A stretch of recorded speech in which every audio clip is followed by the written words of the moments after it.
Yeah, you don't have one of those cushy work from home jobs, do you? You actually have to No, it's not show really up and do possible. I've been stuff. trying to figure out how to do it. Not really in the cards. That looks a little better. Yeah. We want more light? Do you guys need more light? They said less light. Less light. Actually, we're no, good.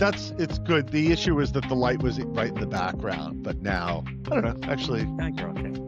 You want to elevate the camera? Now I just see Timothy. I just see Tim. Okay, I guess we'll do three-way. Yeah, that it way feels we like can Mike also- and the Mad Dog, if you know what that is. Mike and the Mad Dog. That's a sports show, No? right? Mad Dog. Mad Dog WFAN, Russo? New York City Sports, Mike The Russo. only thing I Yeah. would say is to put Tim in the middle if you have the power to do that, right? Host on the outside and then. Hey, people yes, pay a lot of money for me to do what I'm doing for you. I'm accepting with great gratitude everything that's happening. Tranquility Base here. The Eagle has landed.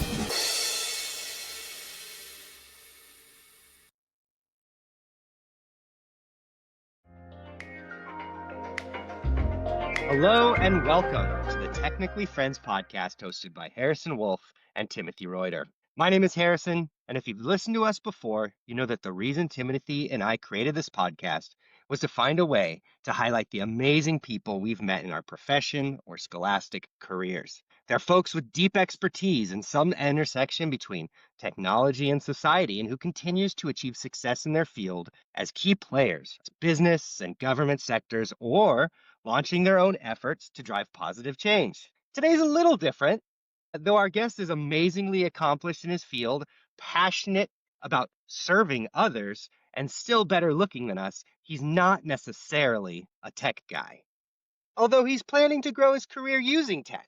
So there's that. But if there's anything we love talking more than tech, it's food. No, he's not from tech, but I think our many, many, many listeners will find something inspiring here. I'm Timothy. In general, the people we talk to are on their way up. Not the well-established C-suite, but the new executive, the director who's navigating their career, or the youngest visionary founding startups from the ground up. We're tired of only hearing from the people who made it and really want to hear from the people who are still dealing with the challenges of politics, bureaucracy, home life, and global influences. If we do this right, it will be as if you're listening in on a meaningful conversation between three friends talking about the more interesting aspects of life, the universe, and everything. So let's get to it. Our guest, Tim Buell, or Chef Tim, is many things. He's a newlywed.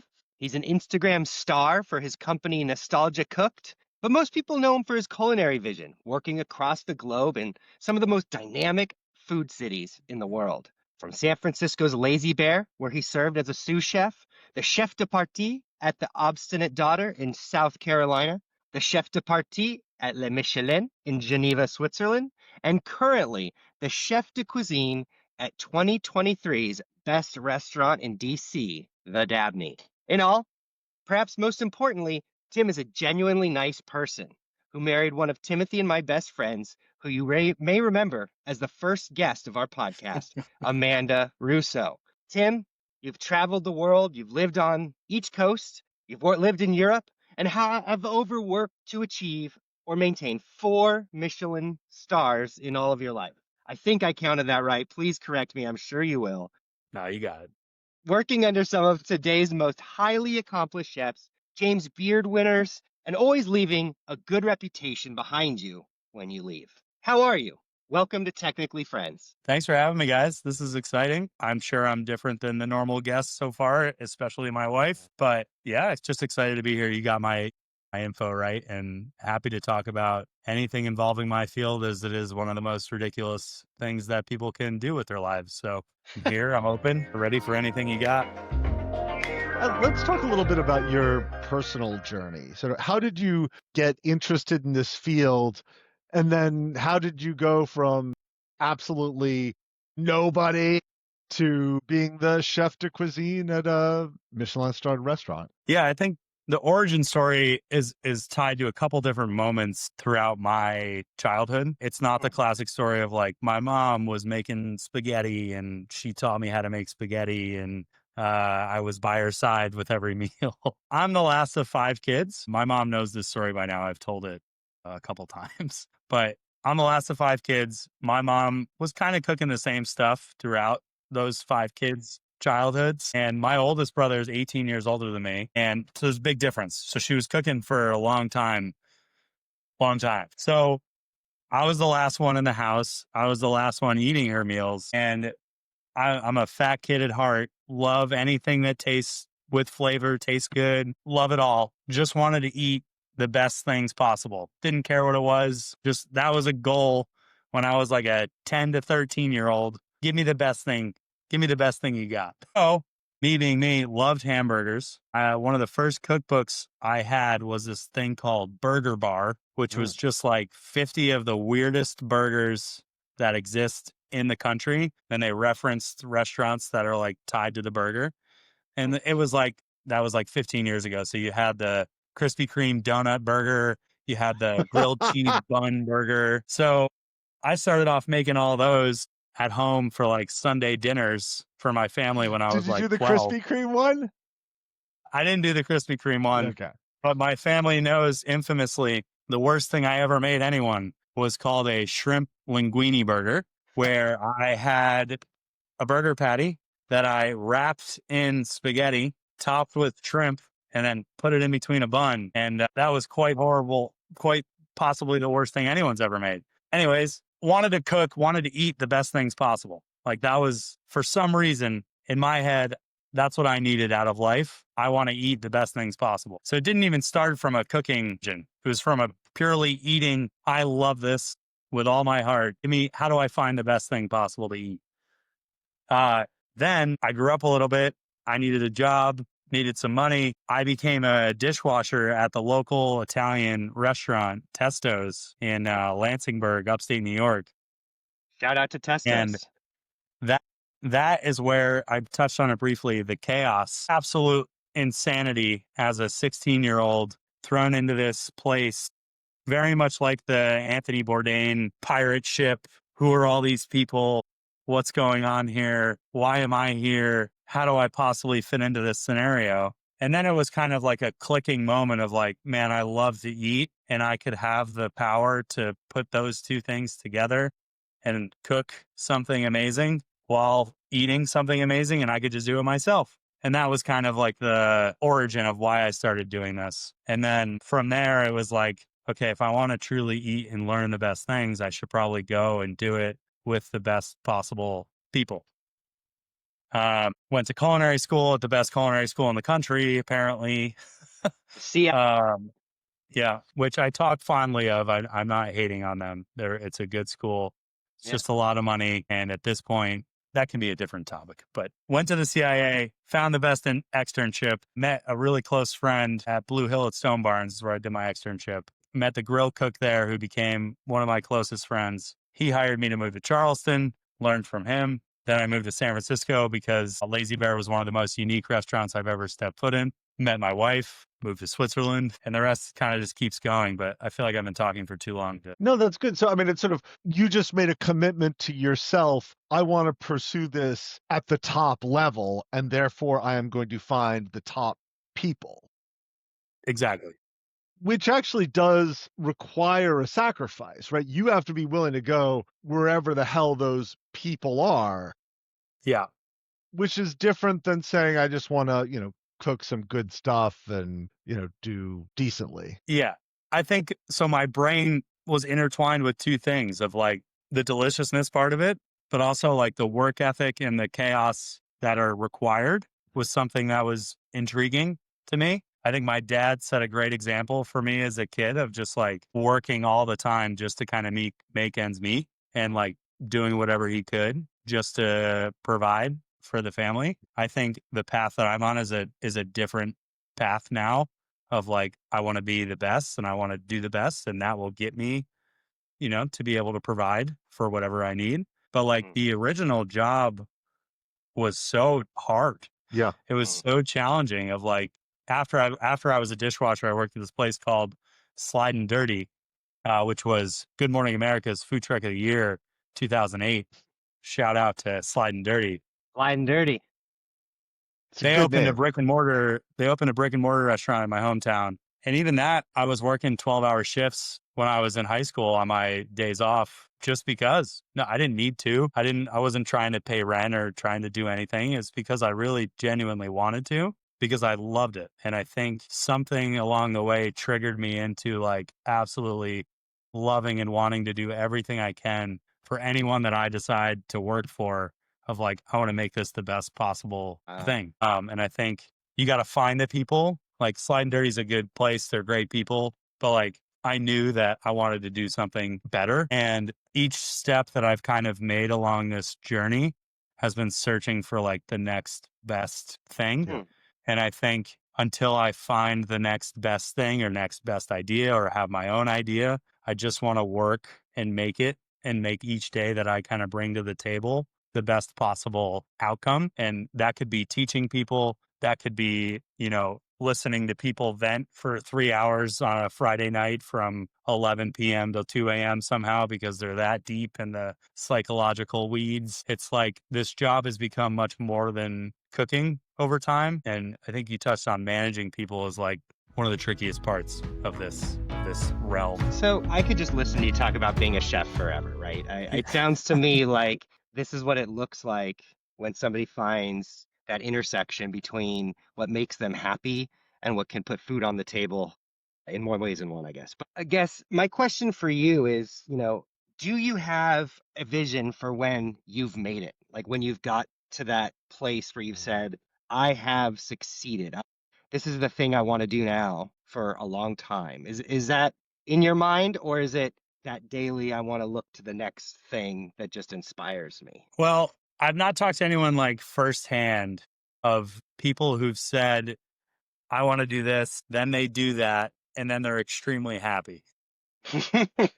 I feel like you don't really run across those people. So I feel like for me, I used to say, even coming out of culinary school, like, I want to open my own restaurant. I want it to be X, Y, and Z. That's going to do great. Bada bing, bada boom. I'm successful because I have this great Hmm. restaurant. I think the warning signs from everyone are true in the restaurant industry. Like, you have to know what you're doing in order to open a restaurant and make it successful. So I think what I'm trying to do right now in my day-to-day existence is build up every possible tool so that I can do anything that I want to do. And I know, and I've seen the most of what I can see before I feel like I'm ready to take the leap into like individualism and do my own thing, because so many things go wrong that costs so much money in this industry that you have to be even a step further than the insanity that I was describing earlier. It would be a bad idea to like put everything you have into one idea. So what I've been trying to do over the past few years and during COVID is figure out what's going to make me happy. So like you talked about the Nostalgia Cooks thing earlier, the TikTok channel that I created trying What to is it? help like What's your don't get yelled plug at. it? Don't get Don't yelled get at. yelled at. So I wanted to bring this up actually. I love that name, right? And I love Yeah. the videos. I subscribe, and on Instagram at least. I don't do TikTok, but Yeah. Don't Get Yelled At, I think, is one of the best tutorial names I can think of. Because what are we all afraid of when we start something is I don't want to get yelled at. Absolutely. And what is it? Like, how'd you come up with that? What'd you think? I mean, I'm sorry to So derail your answer, but man, I no, love it's a that. good one. It's a good one. So my old boss, Tim at Lazy Bear, A lot of Tims was these days. Too many Tims. there's also a Tim who's the culinary director at the Dabney right now too. Oh, that Anyways, is too much. Too many Tim, Tims. so I hope he hears this because I've always shouted him out as the origin of it. He used to freak out at people who couldn't tie a trash can properly. Like restaurant trash cans are very different than home trash cans. It's not the same thing. You can't just slide the bag in and hope everything's going to be okay and then take the trash out whenever you want. In a restaurant, a trash bag gets changed at least 3 times a day throughout the day from 7 a.m. till 2 a.m. You're not going to have the same trash bag throughout the day. So when the trash gets about 75% of the way full, you got to take it out. Somebody's got to take it out. Whoever's working with that trash can the most usually takes it out. That person is also usually responsible for putting a new bag in, tying it properly so that the heft of 75% of a trash can will not rip the bag, will not be tied in a way so that you've tied it here when there's that much room in the trash can and you can't go. So one day during COVID, when I was the only one in the restaurant, I said, instead of me getting yelled at 100 times because my boss is upset because all these people don't know how to tie trash cans, I'm just going to make a video and then I'm going to show every new person that comes into the restaurant, this is how you tie a trash can so that I personally, me, will never get yelled at again because you can't listen to instruction how to put a trash bag in a can. So I recorded that video and I was like, it's COVID. I have a TikTok that I've been watching things on. Let me just upload this 20-second tutorial. What do I want to call it? I don't want to get yelled at. Don't get yelled at. And that got, I think, like 300,000 views overnight. And I woke up with like 10,000 followers on TikTok. Like I posted at like 11 p.m. I woke up at 8 a.m. Maybe this is a good idea. And what is the value? Okay, so I mean, those are big numbers, right? You've touched a lot of people. Yeah. What does that translate into? Is it, business opportunities? Is it, beautiful women sliding into your DMs, like, which probably isn't the the right trash. thing for you at this phase of life, but what does that mean? How does that translate into something? So to be honest, my boss who hired me here, Jeremiah at the Dabney, I put it on my resume. I was like, owner of this Don't Get Yelled At TikTok channel. And as soon as I met him, he was like, I thought this was going to go one of two ways. I thought you were going to be either the biggest a-hole I've ever met who I want nothing to do with, or you're genuinely interested in teaching people how to do the things that no one teaches them how to do. Luckily, it was the latter. So for me, I think, I've kind of stalled out on the videos a little bit purely from a content like lackage. Like there's only so many things that I could possibly. People are not going to get yelled at this point if they watch your videos. You've covered that.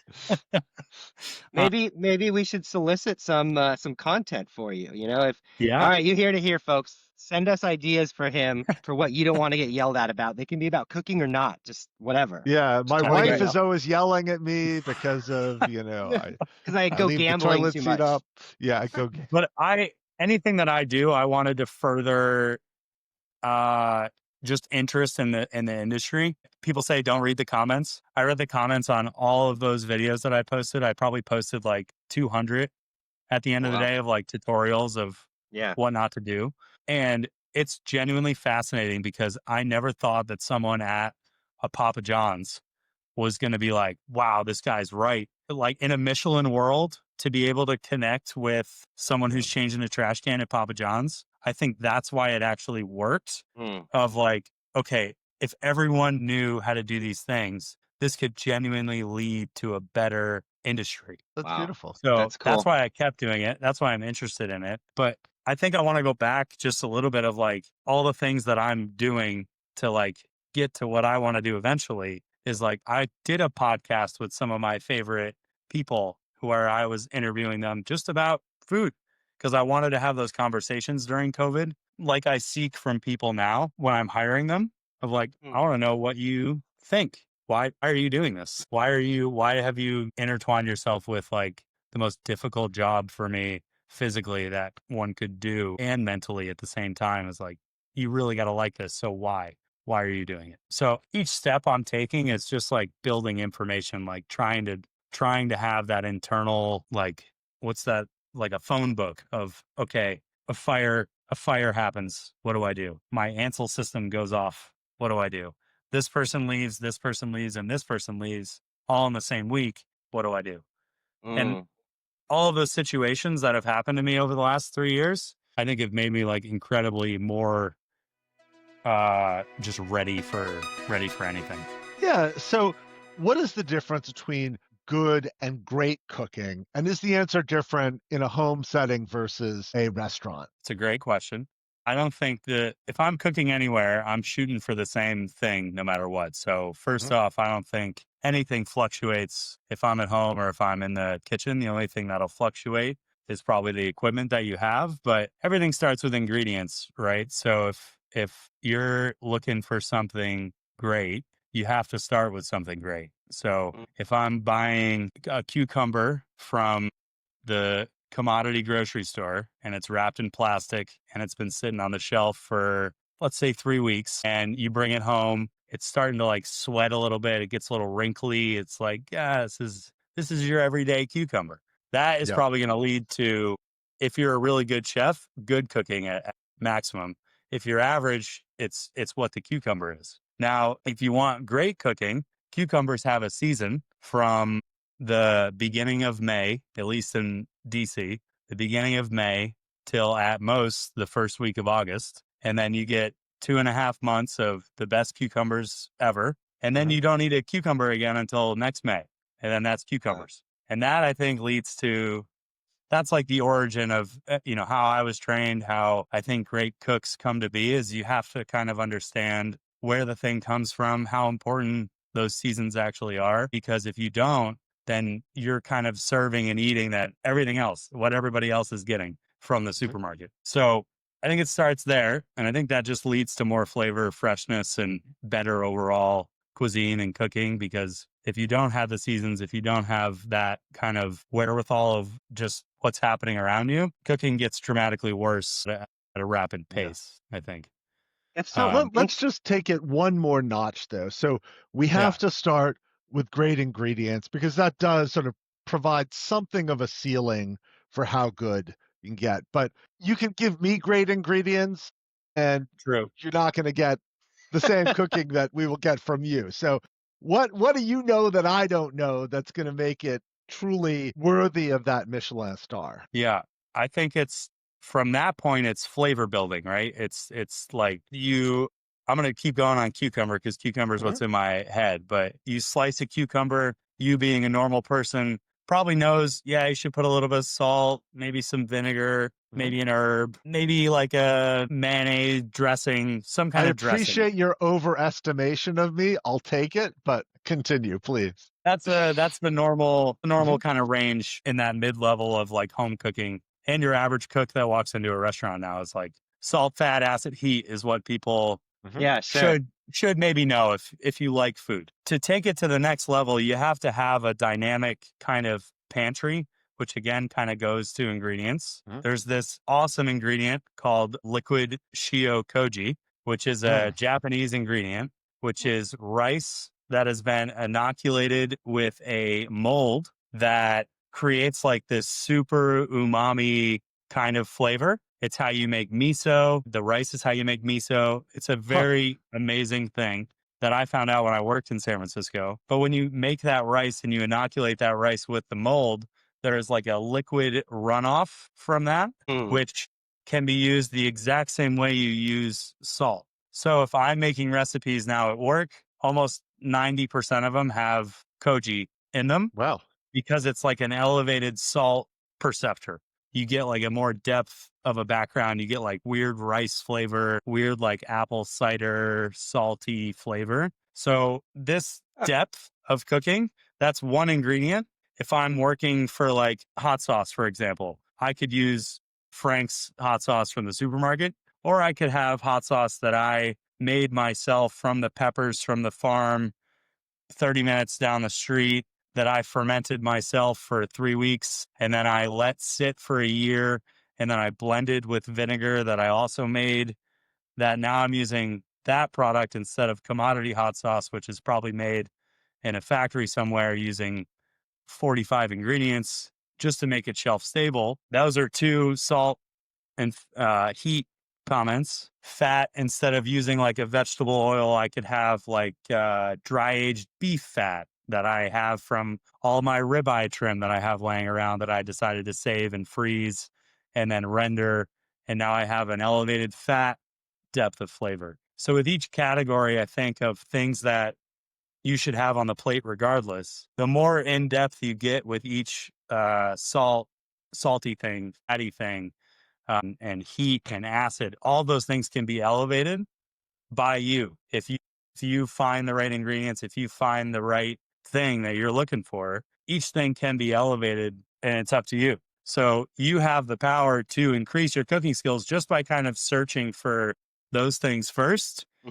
And then from there, there's a ton of tricks that I could go through that like people probably skip at home that you're missing out on like a great soup because you didn't reduce your stock a little bit, or like a great red sauce because you didn't add wine at the right moment and deglaze your pan and reduce the wine. So now you have like a thing that tastes like wine instead of like those background wine flavors. So I think there's two different routes I could go with your question. I went with the ingredient one because I think you Yeah. can double down on the ingredients when you don't even know it. But there is like the cooking little tricks that we can get into if you It's want. funny, something about the way you told this story made me think of a painter, right? Just Okay. really knowing their colors and what are the different paints that are going to create that feeling of Matisse or Picasso. Yeah.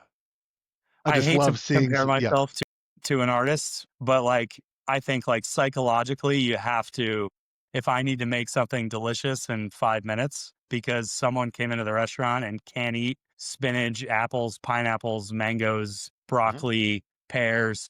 All of that was one person, by the way, this past Saturday. Say you have to make something delicious in 5 minutes, you have to know what you have, right? So right Yeah. now, I know exactly what I have in the walk in at work from head to toe. I know 100% what's in there because at any moment I might need to make something fantastic in a matter of seconds What'd you for make? someone. We gave her foie gras with raisins, nuts, and bread, like little toasted bread. We already had foie gras. She was good with foie gras somehow. So that was her first course. We gave her like a roasted vegetable salad for a second course. And then she was good with the beef entree that we already had on the menu. So Perfect. thank God for Not that. picky. But yeah, she actually, I'm going to shout out people who have dietary restrictions really quick. She knew she had a lot. So she came into the restaurant with a business card that had all of her things she could not eat and handed it to me on the way to her table and said, "Thank you for understanding." The best Wow. situation. I've Ah, never heard of that. And that really is sort of honoring both themselves, but also the people they're interacting with to make it as easy Yeah. as possible to yeah. accommodate that. Makes you Yeah, want to work for her and like do good by her. That's cool. exactly. That's really neat. Sorry, I got a little off track there. No, that's fantastic. This podcast could be called Let's Go Off Track. So, Off track racing. you OTB. know, We might rebrand. there you go. One of the things that I really am impressed by in life, right, is some of those professions and skills that have lasted since humanities have evolved from the Neanderthals, right? And one of those things I'm imagining is cooking, right? You probably always put the person around the campfire who could char the meat the best in charge. Or, as inns and towns became relevant, people started traveling more, you would go to those places that the best food could be found. And you are now a part of that tradition, which is far different than my experience, developing policy and working for behind a desk, right? But one of the questions I always think of is how has new technology, the internet, social media, AI, maybe even moving into those things, how does that change your creativity or your approach? Are you thinking about using AI in getting help on menus or finding Mm, the freshest food, or is it just using social media to advertise and get your name out there? Like, how do you think about this in a context of like such an old profession that people already love right. when these new things come out? I think it's a great question because I've just the whole restaurant has kind of just dive into the ChatGPT world because Mm, usually restaurants are far behind in any technology or any kind of up and coming thing. Like people still hate to use Instagram, for example. We find it very difficult to like honestly portray what we're trying to do via hmm Instagram because it always feels forced and it always feels like a difficult thing to accomplish. ChatGPT, for me, creatively, has kind of unlocked a new kind of way to cook. So, not taking it lightly at all as far as like what it's capable of. For example, I had this weird idea in my head based on alliteration of a popcorn pie. If you Google popcorn pie, there's no real examples of what that is. No one really knows what that is. And for me, that's always what I'm trying to achieve as a chef is like, how do I create this thing that hasn't really been done before? Maybe someone's tweaked with it previously, but how do I how do I do this? And it's really difficult to have those ideas for anything really, because anyone has kind of created everything at this point. But popcorn pie, I had this idea. I wanted to steep freshly popped popcorn in a custard base and then pour that custard into a pie and bake it almost like a buttermilk pie, if you know what that is, or like a kind of like a cream pie. Okay. So I didn't know how to do that. I didn't know what the best way to go about it was. I'm not a pastry chef, so I don't have a ton of baking experience. So I said, hey, ChatGPT, I want to make this popcorn pie. What do you think the best way to do it is? So I got a basic custard base recipe from them without using popcorn because I knew what I wanted to do with the popcorn. But to streamline this process, I had never made a custard base from scratch for a pie without someone telling me this is your recipe for a custard base. Mhm. So I said, give me a normal custard base. I'll figure out the popcorn part and then we'll meet in the middle and make this pie. So the pie came out fantastic. My boss said it was one of the best things he's ever eaten. It's been a hit in the dining room. It's only 2 weeks old, so it's very fresh in the top of my head. Cool. And the recipe they gave me for a custard, perfect. All I had to do was figure out like the ingenuity creative part. So I ended up putting an entire 6-pack box of popcorn inside of one pie. And that's what gave you the proper pie flavor, like the proper popcorn flavor. So each slice of pie has one bag of popcorn steeped inside of it, which is Wow. insanity. That's Just to amazing. clarify though, so I'm interested, you didn't actually ask ChatGPT how to do the innovative part of integrating the popcorn. You simply asked it for The technical part. a basic custard Yeah. recipe. Why didn't you ask it for more of the whole thing? So popcorn's super tricky. If you steam off a bag of popcorn in your microwave, the aroma of popcorn is stronger than the taste itself, which you don't realize. Like you open the bag, you smell the popcorn. It's like, wow, that smells great. You walk into a movie theater. Wow, that smells great. So in order to get the taste level, like I did ask it, what do you think about the amount of popcorn? And the amount of popcorn that they originally gave me was 1/10 of the amount of popcorn that I actually Hmm. needed, which I kind of knew, and my boss kind of knew going into it because he's made like popcorn sauces before, and we've tried to use it before, and it always takes like an extreme amount. So I think that's where like the cooking experience comes into play. But I could totally see it in a few years of like if people like me are using it as much as the world is currently using it, it will know eventually Yeah. what the best move is. But that was super helpful because I would have had to go reference a ton of recipes, find all these different custards, figure out which custard even works best for me right now. And instead I could skip that entire step basically if you know how to read a recipe or kind of understand the logistics of what you're going into. It saved me at least like 6 hours of testing alone right there. Wow. Which is great. So that's a nice lead into my next question, which is I know you said you don't like to be called an artist, which actually kind of surprised me. And I'd like Yeah. to hear more about that. But one of the tensions of being an artist is often giving people what they know they want versus giving people what they don't know they want, or things that would be good, but they might not even want. So how do you think about that as you build up a menu? And why don't you want to be called an artist? I think of it as a great compliment. Yeah. I think it is a compliment, but I think like Harrison mentioned at the beginning is I'm here to serve others. I have to make a bit of a stance on it because I think everyone, at least mass media, has said that like chefs are in this to serve others and we're here to care for other people and we're here to give people, a good experience. I think what people don't tend to admit is that in order to do this profession, you have to have kind of an extreme obsession with it. And usually extreme obsession leads to something pretty selfish and like self-oriented and like I really want to do this because I love doing this and I love this field. I think that, and at least in my personal experience and what I've gone through, you have to be absolutely insane to want to do this. And the reason why I don't do the artist path and like try to perfect every single thing is I just love the chaos of this industry.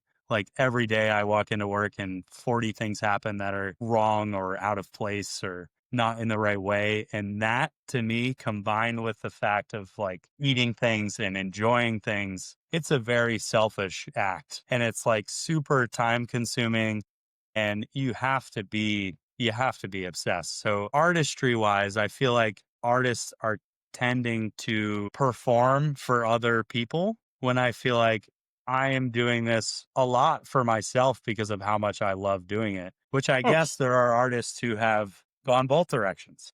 So I guess it kind of opens Yeah, a I don't new. want to be mean. You have completely failed to convince me that you are not an artist, but let's not get stuck on the definition of what it means to be an artist. But I do want to hear your thought on how do you balance giving people what they want versus what they don't know what they want that they True. want or Yeah, what sorry, you think. I missed that. So when creating like a menu, I guess where I was trying to go is when you're creating a menu, I'm creating the menu for things that I want to eat first. And things that I want to eat may not be things that people even know exist. And I It's like think sugar that's where, frogs.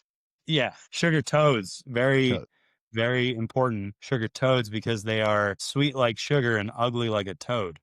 That's the origin of the name. Oh man, we're gonna get the toad lobby on our case now. But what is a But yeah, sugar like toad? a sugar toad, for example, that's not my creation, but those are things that sugar toads get caught in nets with other fish, like flounder, like grouper, like your commodity fish that a lot of people have heard of. Sugar toads, because they're puffer fish, expand in the net and then get stuck in the net, unfortunately, and then become delicious like fried fish chicken wings, which are something that the Dabney made famous 10 years ago.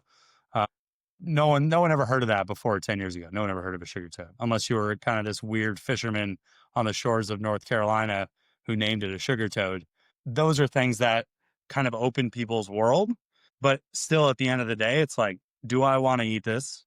100%. Yeah, I want to eat a fried fish stick. So let's figure out how to make it as kind of normal so that people will understand it. So something like that, if you were to cover it in this weird koji fermented plum thing that no one's ever heard of, that's two things that people have never heard of. They would never order it. So let's cover it in hot honey and sesame seeds and Hmm. people might order it. And they do.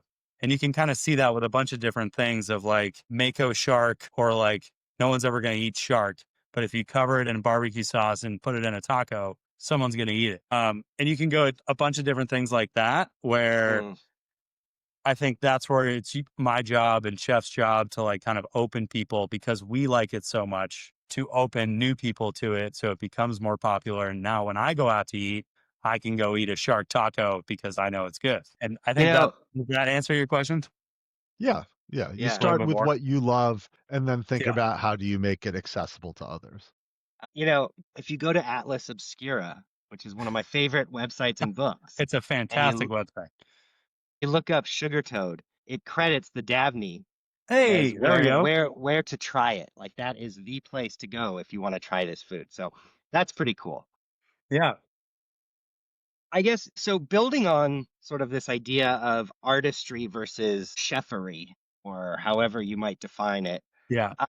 You know, I imagine at this point in your career, you've had to hire people and you've had to fire people and you've had to manage people. If someone were to come in and try to impress you, right, or Yeah. get that job, what are the characteristics you're looking for somebody who you think can be successful in your kitchen?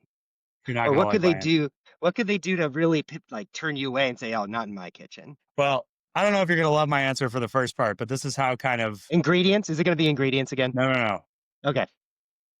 How decrepit kind of the industry has become is the thing that I'm looking for most in anyone I want to work with is can I have a conversation with you like this? Can I talk to you like a normal person? Can we have dialogue? Can you work while you talk? Do you show any interest in food? Do you know any chefs who exist in this country? Where have you eaten recently? Have you had a nice meal? Have you had a bad meal?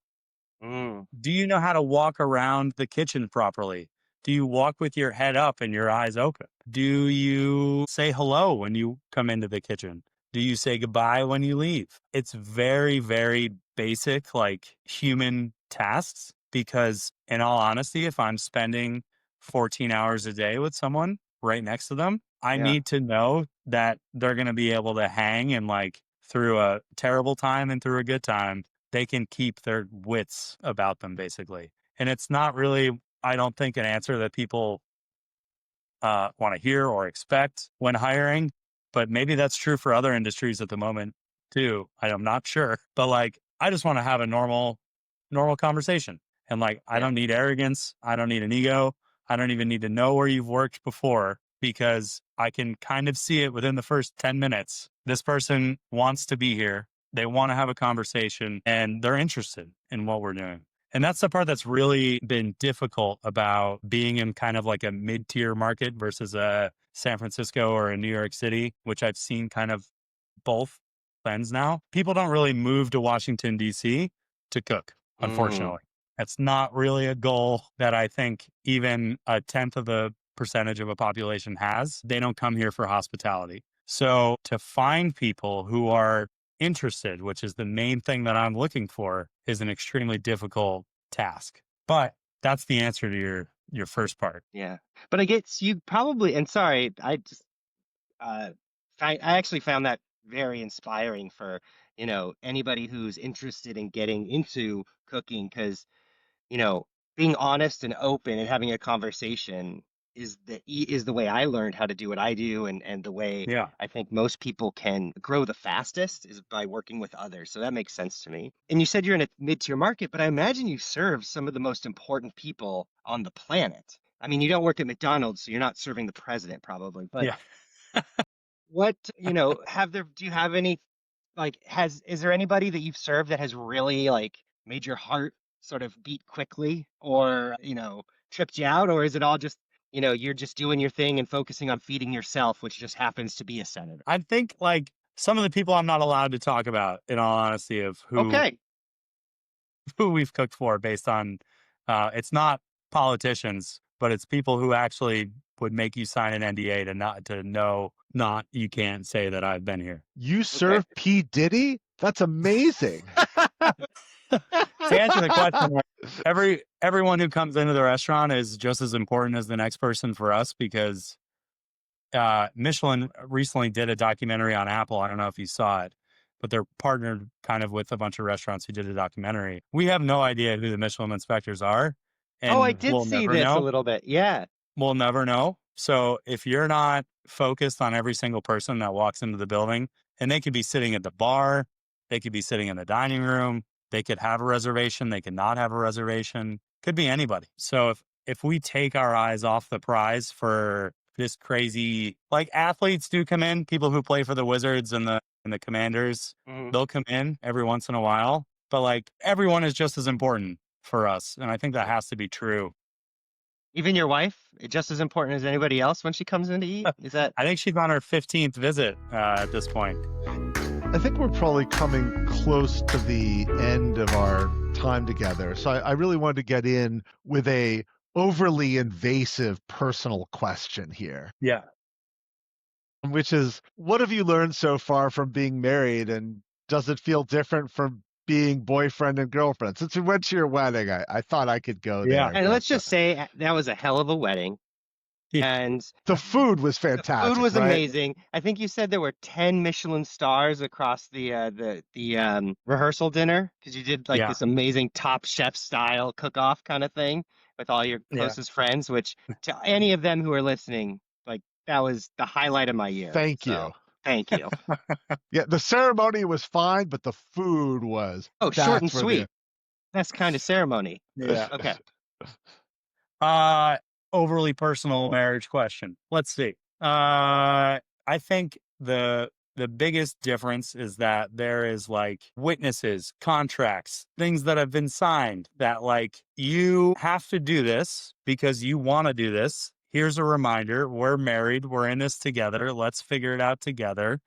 And let's go step by step to figure out how to do it. And I think prior to marriage, you're kind of in the same house, you're doing your things, you're working to make, your life happy. But now it's like, okay, we're in this for the long haul. How do we do this, and this together to make our life better? And I think it's just like that the wedding was an awesome thing surrounded by our favorite people where we told everyone that like, we want to do this thing together. Let's do it. So I think it's like, it's a beautiful thing because it's something to hold on to. It's something to go back to and reference of like, okay, we're doing this for a reason. How do we do it together in the best way possible so we don't kill each other? Let's do this for the long haul.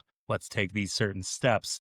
Let's follow these certain things that bug each other to make sure they don't happen again and kind of like evolve. I think that's important in the relationship of like, there's going to be different phases of both of us doing crazy things. Let's just make sure that we always kind of go back and reference of like where we started and where we're trying to go. Is it worth it? Yeah, 100%. That is a beautiful answer. And we will be telling Amanda you passed. She should keep you around. This whole podcast was a test that she set up. Now, just one more thing. So being a chef is actually a notoriously family unfriendly profession. So how do you think about finding that balance between, what you are obviously very deeply passionate about professionally and, Right. the passion that we just heard to make this relationship go the distance and perhaps build a family?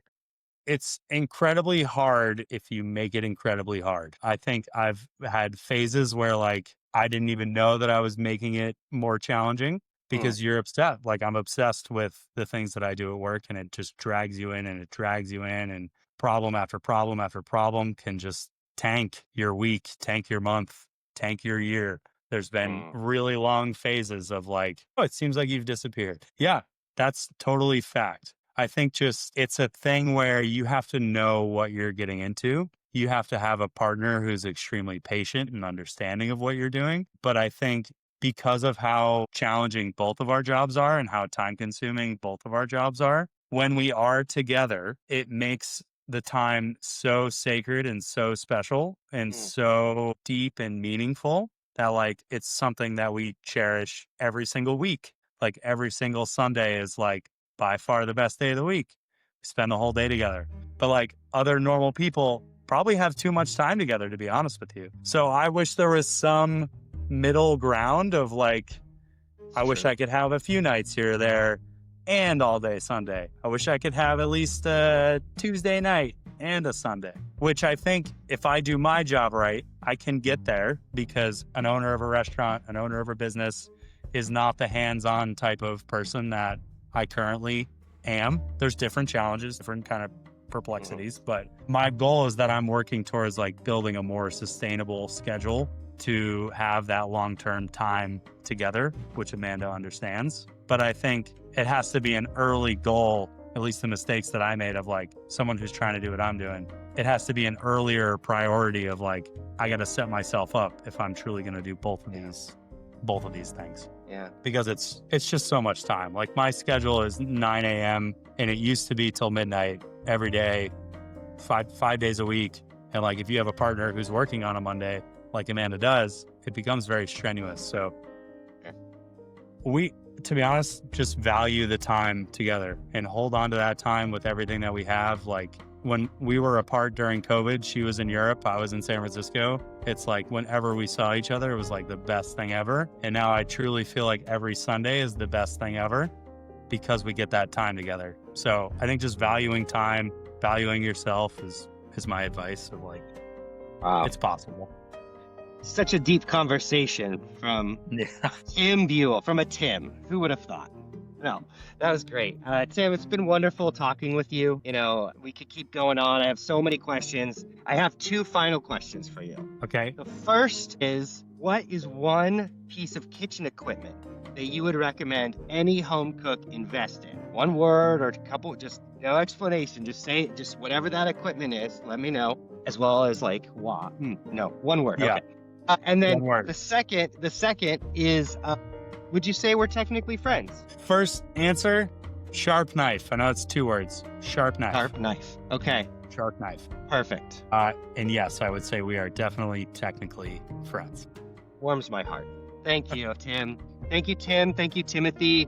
Thank you to our listeners. It's been great to chat with you, man. I hope we get to spend some time. I can't wait to go back to the Dabney and eat some more food. The first time was amazing. Yeah, And, popcorn pie. I can't wait. Popcorn pie. Bye, everybody. Awesome. Thank you so much. Thanks. Thanks, guys. This is great. Thanks again for joining us today. We had a great time with Chef Tim. And, I think you got some cooking tips, some ingredient recommendations, and hopefully learned a little bit about what it takes to become a chef.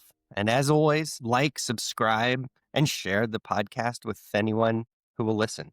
We'd love to reach out and get to more people's ears and really share our friends with you.